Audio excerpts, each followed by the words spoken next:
మహిళల అభివృద్ధి లక్ష్యంగా ఈ యొక్క ప్రభుత్వాన్ని నడపడం జరుగుతూ ఉంది.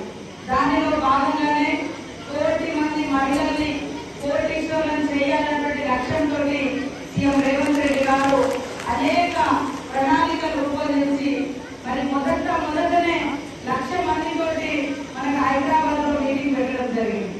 ఆ మీటింగ్ ద్వారా కూడా వడ్డీ లేనటువంటి రుణాలు ఇస్తామని చెప్పిండ్రు. ఈ సంవత్సరం 20,000 కోట్ల రూపాయలు మహిళా సంఘాలకు, మన పొదుపు సంఘాలకు వడ్డీ లేకుండా ఇవ్వడం జరుగుతుంది. ఎందుకంటే ఈ వచ్చిన ప్రతి రూపాయి మన ఇంటి అవసరాల కోసం వాడుకోకుండా ఒక దాని మీద పెట్టుబడిలాగా పెడితే ఒక మొక్క, ఒక విత్తనం ఉంటుంది. ఆ విత్తనాన్ని